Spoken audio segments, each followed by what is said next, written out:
শাহি chicken বানানোর জন্য সবার প্রথমে নিয়েছি রসুন বাটা, এখানে ক্যাপসিকাম কুচি, এখানে গাজর কুচি, এখানে বিম কড়াই কুচি, এখানে আছে ক্যাপসিকামের টুকরোগুলো দানাগুলো, এখানে আছে লেবু, এখানে আছে পেঁয়াজ বাটা, এখানে আছে লঙ্কা বাটা।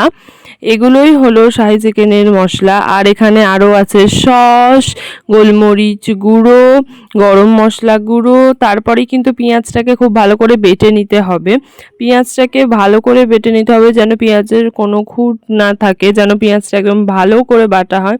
তারপরে এই বাটা পেঁয়াজটাকে রেখে এবার লঙ্কাগুলো বেটে নিতে হবে। কাঁচা লঙ্কা আমি এখানে 1 প্লেটের মতো কাঁচা লঙ্কা নিয়েছি, সেগুলোকে বেটে নিয়েছি। তোমরা তোমাদের মাংসের পরিমাণ মতো কাঁচা লঙ্কা যতটা ঝাল খাও, যতটা কম ঝাল খাও সেই মতো দেবে। তারপরে মাংসটাকে ম্যারিনেট করার জন্য এখানে আমি দিয়েছি নুন, টক দই, গোলমরিচ গুঁড়ো, গরম মশলা গুঁড়ো, এখানে লঙ্কা বাটা, পেঁয়াজ বাটা, আর এখানে টক দই আমি 2টো দিয়েছি, 100 গ্রামের 2টো দিয়েছি। আর এখানে সস ছিল। আর এখানে এবার হবে চিলি চিকেনের ম্যারিনেট করার জন্য এখানে দিচ্ছি কর্নফ্লাওয়ার আর নুন, ডিম, তারপরে বেকিং পাউডার, বেকিং সোডা অল্প পরিমাণে দিতে হবে, একদম 1 চিমটের মতো। আর এতেও কিন্তু পেঁয়াজ বাটা, রসুন বাটা দিতে হবে। শাহি চিকেনের এটা কিন্তু তারপরে খুব ভালো করে মেখে নিতে হবে হাতের সাহায্যে, যেটাকে ম্যারিনেট করা বলে। এটাকে খুব ভালো করে যেন প্রত্যেকটা মাংসের গায়ে ওই মশলাগুলো লাগে সেরকম মতো করে বেটে নিতে হবে। তারপর এতেও কিন্তু একটু লঙ্কা দিচ্ছি, কারণ এতে লঙ্কা গুঁড়ো দেওয়া হয়নি, তাই জন্য এতে লঙ্কা বাটা দিচ্ছি। কারণ লঙ্কা গুঁড়ো দিলে এতে কিন্তু আর সেই সাদা রঙের কালারটা থাকে না, যার জন্য এতে লঙ্কা গুঁড়ো দেওয়া হয় না। এতে সবুজ রঙের লঙ্কা বাটা দেওয়া হয়, মানে কাঁচা লঙ্কা বাটা দেওয়া হয়, যাতে কিন্তু এর কালারটা সাদা সাদা টাইপের থাকে, খেতে অপূর্ব সুন্দর লাগে। তারপরে এটা ম্যারিনেট করে 1 ঘন্টার মতো রেখে দিয়েছি। আর 1 ঘন্টার মতো রাখতে রাখতে দেখো এখানে কিন্তু কত সুন্দর বৃষ্টি হচ্ছিল। আমি তোমাদের সেইটাই দেখাচ্ছিলাম যে এখান থেকে বৃষ্টিটা দেখতে খুবই ভালো লাগছিল। এরকম সুন্দর একটা বৃষ্টির দিনে ওরকম টেস্টি টেস্টি চিকেনের আইটেম দিয়ে রাইস দিয়ে খেতে তো অনেকই সুন্দর লাগে, কি বলবো আর। তারপরেই কিন্তু 1 ঘন্টা পর ওটাকে কিন্তু ভাজতে বসিয়ে দিয়েছি। আর তেল দিয়ে এখানে কিন্তু ভাজলে হবে না, তেল দিয়ে ভাজলেও হবে কিন্তু খেতে অতটাও সুন্দর লাগবে না।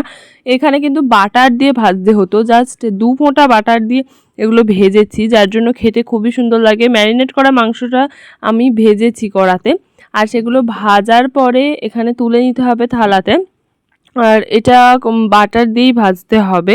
তারপরে ওই যে ম্যারিনেটের যে মশলাটা ছিল ওই মশলাটা কড়াই দিয়ে একটু ফুটিয়ে নিতে হবে। তারপরে ওই ভেজে রাখা মাংসগুলো এই মশলাটার মধ্যে আবার দিয়ে দিতে হবে। ওটা একটু ফুটে যাওয়ার পর অবশ্য ওটাকে 10 মিনিটের মতো লো ফ্লেমে ফোটাতে হবে। তারপরে কিন্তু এই মশলাগুলো দিয়ে দিতে হবে, মশলা মানে মাংসগুলো দিয়ে দেওয়ার পর এটা খুব ভালো করে নাড়াচাড়া করে নিতে হবে, যাতে মশলাগুলো আবার সেই মাংসগুলোর গায়ে লেগে যায়।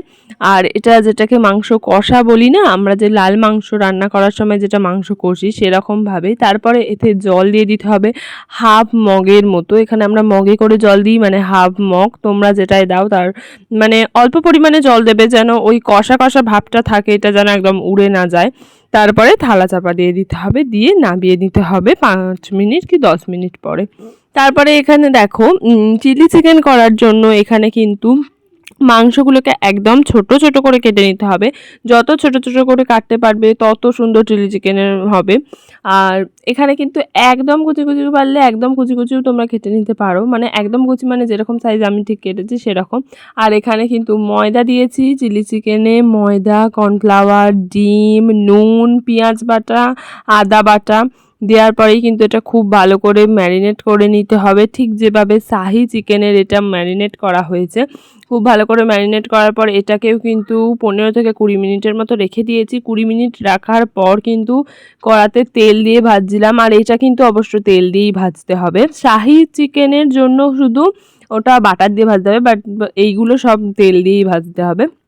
তারপর যখন লাল লাল হয়ে আসবে এমন সময় এটাকে নামিয়ে ফেলতে হবে। এই যে এটাকে নামিয়ে নিয়েছি। এবার চিলি চিকেনের জন্য আমি সস রেডি করছিলাম, মানে এতে সয়া সস ছিল আর টমেটো সস ছিল। তারপরে চিলি চিকেনের জন্য এখানে পেঁয়াজগুলোকে পাট করে কেটে নিয়েছি, ক্যাপসিকামগুলোকে কেটে নিয়েছি। আর তারপরে এই যে চিলি চিকেন যেটা কিনা ওই সস দিয়ে ফুটিয়ে নেওয়া হয়েছে, মানে ওই সসটা দিয়ে তাতে একটু জল দিয়ে এগুলো দিয়ে ফুটিয়ে নেওয়া হয়েছে সব একসাথে। তো তারপর এই দেখো কতটা টেস্টি চিলি চিকেন রেডি। এবার হবে রাইসের জন্য এখানে কিন্তু আমি কেনা চাল নিয়ে নিয়েছি 500-র মতো। যতটা তোমরা রাইস বানাতে চাও ততটা অবশ্যই নেবে। এখানে 500 চাল নিয়ে সেটাকে ভালো করে ধুয়ে পাঁচড়ে ধুয়ে তারপরে কিন্তু আমি এখানে হাঁড়িতে তুলছি। আর এটা আমি ছেঁকে তুলছিলাম জল, তারপরে এটা কিন্তু ছেঁকে তোলার পরে ভাত যতক্ষণ হতে সময় লাগে রাইসও হতে তার থেকে কম সময় লাগে। তারপর এটা যখন চালটা মানে ভাতে পরিণত হয়ে যাবে এমন সময় এটাকে নামিয়ে নিতে হবে। আর নিয়ে তাতে পাটে এরকম করে ভাতটা পুরো একটা বড় জায়গার মধ্যে ঢেলে তাতে কিন্তু এখানে মানে গাজর বিম কড়াই যেগুলো ভাজা ছিল, নুন, চিনি গুঁড়ো দিয়ে খুব ভালো করে মিশিয়ে নিতে হবে। তারপরে এই শাহি পনিরটা টেস্টি শাহি পনিরটা রাইসের সাথে স্যালাড দিয়ে পরিবেশন করে একদম খেতে হবে। আর এই শাহি পনিরটা মানে রাইসটা দিয়ে খেতে খুবই সুন্দর লাগছিল, মানে অপূর্ব সুন্দর লাগছিল। তোমরা অবশ্যই এটা একবার বাড়িতে ট্রাই করে দেখো, এটা দারুণ খেতে। আমি তোমাদের কথা দিচ্ছি ভালো অবশ্যই লাগবে যদি তোমরা পরিমাণটা ঠিকঠাক করে দিতে পারো। আর তারপরে এখানে স্যালাড দিয়ে একটু আমি শাহি পনিরটা খেয়ে দেখছিলাম, আর এটা খেতে অসম্ভব সুন্দর ছিল। মানে তোমাদের তো আমি বারবার বলে বোঝাতে পারবো না যে এটা সত্যি কতটা সুন্দর লাগছিল। কিচ্ছু লাগবে না, এই শাহি পনিরের কাইটা দিয়েই খাওয়া হয়ে যাবে সারা ভাতটা। আজকের মতো এতটাই থাক, দেখা হবে পরের দিনে।